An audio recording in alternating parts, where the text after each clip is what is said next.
everything with the unit's very cryptic. And so you go through like a 40-day selection process, which is pretty wild. And then you go back to your unit and you get orders to come to the year-long training. And they basically give you like this super random email that's just like, show up at this parking lot at this time. Okay, you show up and you're hanging out in this parking lot. And there's a couple guys I recognize from my selection class that are them. And then Shannon pulls up.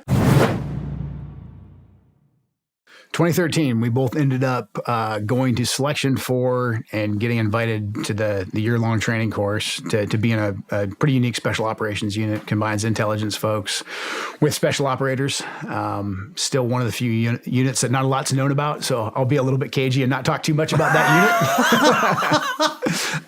It's kind of funny because when you go and you do the for the book, you do like the publication review stuff. Yeah. And like the CIA is pretty cut and dry. Like, hey, you can say what you did at the CIA. You know, like they gave me like one or two things I couldn't say, and then like DOD's like, you know, pages of like, don't say this, don't say that. So yeah, but we both ended up there at that unit, and so we both recognized each other right away. But Can I ask questions about that unit? Sure. Yeah. Just how did you get recruited into that?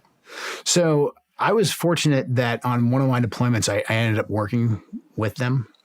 So I kind of got exposed to what they were doing. And I already kind of gravitated towards that intel world. And so that's kind of where my head was. And I wanted at some point, I'd kind of set my sights on going to the agency next. Again, because I was interested in the intel side, but also I kind of wanted to be like a voice of reason, I guess the way you could put it, like somebody who had been there on the ground to actually like give real information to decision makers so that we didn't ever get involved in a disaster like Iraq again. That was kind of like my long-term goal. But I had an opportunity to work with some guys from that unit, and they had a pretty unique mission at the time. They were part of one of the task forces that was specifically going after just the foreign fighters that were coming across the Syrian border. My team was on the Syrian border, so we were working on that 05, 06 timeframe. And a couple guys came out and they had a lot looser rules than we did, and they had a lot more money than we did. And they were like, yeah, but we're in the Army. And I'm like, wait a sec, like, so who are you? Because I was like, man, I thought I knew everybody. Like, who are you guys? And they wouldn't even tell me, you know. And they were like, hey, email this guy when you get home, and we'll talk to you later. No kidding. Yeah. I didn't know what that unit was until way after I was out. Yeah, it's not. We don't really advertise. I mean, the unit doesn't advertise that much. They kind of find who they want. I think we've done some more like blanket emailing of like the whole Special Forces community or the whole NSW community now to kind of get more guys, because, you know, it's cool to have a super secret unit, but you still need people to like know to come to try out for it. So I think they're a little bit more upfront nowadays about getting guys to come try out for selection. But I didn't hear much about it at all. So that was my first exposure. But really, I didn't plan on going to the unit until we pulled out of Iraq the second time, because I had always just wanted to stay on an ODA. Loved it. I went from weapons to intel, and then I became a warrant officer. And so as we were leaving Iraq, I was like, crap, man, like now, are we going to enter the peacetime army now? You know, I was like, am I going to have to go sit on a staff somewhere now that I'm a warrant officer? And luckily that unit takes warrant officers. Like, you can go try out. So I was like, you know what, I want to stay in the game. I'm going to go try out for this unit now. And so luckily Shannon had done 3 Iraq deployments, and she had just done an Afghanistan deployment too. And so she had tried out for the unit. So we ended up in the same class. So would you guys have been doing, or maybe you were doing, the same job description? Well, her job was a little more technical than mine because she had the SIGINT qualification. She had the language skills, and then Shannon was also a qualified humenter. So she was proficient in all 3 of those. Can you go into a little more detail on human and SIGINT? Mm-hmm. Yeah, for the audience. Yeah, so she was like, if you look at her Navy job, it's cryptolinguist technician, and then interpretive, which means her entire job is cryptology. So intercepting signals, radio signals, cell phone, cyber. There's a cyber aspect to it as well. So she was trained in that. But then she had the interpretive. She had the language skills as well. So she specifically targeting the Middle East, Iraq, you know, those types of Arabic-speaking countries. That was her target language. So SIGINT, for those listening that don't know what that is, that's signal intelligence. Yeah, signals intelligence, exactly. Yep. So that was supposed to be her main job.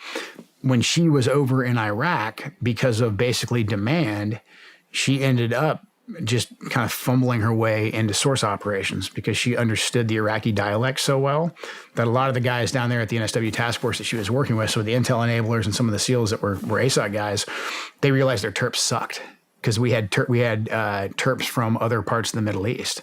They're having a really hard time.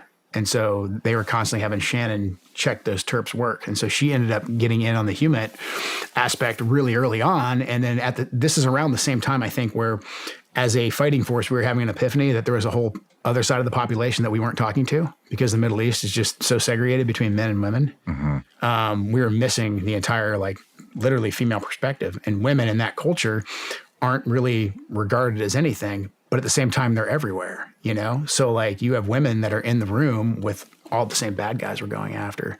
And so Shannon started working with a lot of the women's sources, because the women's sources wouldn't come in and they wouldn't talk to men. So HUMINT, for those that don't know. Human intelligence. It's human intelligence. Yeah. So that's how she found her way into that. And then between one of her deployments, ended up going to one of the HUMINT courses to be, you know, officially certified and blessed off on to run source operations. So you guys are at selection for a special missions unit. I can't say the name. I won't say the name. But I mean,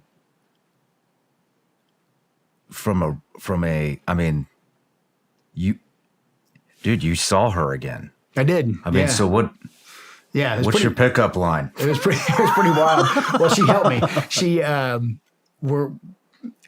Everything with the unit's very cryptic. And so you go through like a 40-day selection process, which is pretty wild onto itself. And then you go back to your unit and you get orders to come to the year-long training. And they basically give you like this super random email that's just like, show up at this parking lot at this time wearing business casual or something like that. So you're like, okay, you show up and you're hanging out in this parking lot. And there's a couple guys I recognize from my selection class that are there. And there's some other people who maybe were in a class before us or behind us that are there. And then Shannon pulls up and it's like out of a movie. We make eye contact. We both I think we recognize each other. And she's looking at me and she backs into this other car. She taps the fender of her car on another car. And she's like, ah. And so I just go over there and I'm like, hey, I saw that car jumped out and bit your bumper. Like that was my pickup line there, you know. And then we both realized we were who we thought we were, like, you know, and then we were both still in training. So we had a lot going on for that first year, but you know, from that moment on, we were pretty much inseparable. Can you talk about the selection at all? Not really. There's all the typical stuff that you'll have in a ruck-based selection. So they also kind of follow the same pattern that like SFAS or Delta Selection follows. Okay. Where they're seeing how you perform individually. I'd say this one you're even more isolated in, because they're recruiting from a population of soft guys that have already kind of been tested. You've already kind of have a decent reputation in your community to get the invite. So they know that you can kind of perform well in a typical team environment. And so they take you and they're going to isolate you and they're going to have you do a lot of the typical land nav stuff. But then there's a ton of other challenges that even with like some of the best intel going into it, like you just don't anticipate. And I don't want to ruin for anybody, but by the time I went, I had been in the Army for like 12 years, been to combat, been around pretty much every unit here and there. And there was stuff in that selection process that I was like, I did not see that coming. Like that was really surprising and very well done too. So a lot of resources go into it. They challenge you in a bunch of different environments, and it's 40 plus days, and you don't really know when. They give you like a week time frame of when it'll be done. They'll be like, yeah, you can tell your unit you'll be back, you know, between this day and that day. Wow.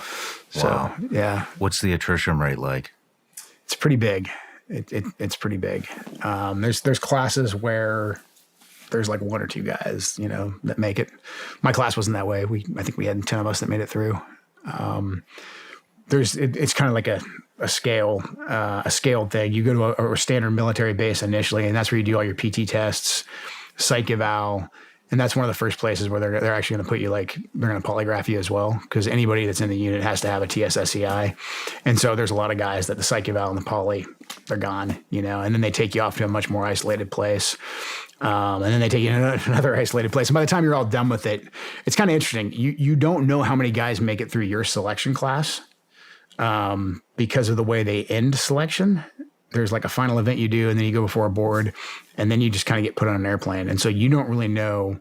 They shuffle you from the board to the airplane. Basically. Yeah. Holy so shit. You know, like there's one other guy maybe that you're in the van with, and you also don't really introduce who you are fully. This sounds like the place I always wanted to go. That's what I said. No, I've been looking for this place like, this is pretty forever. I rad. found you've Yeah.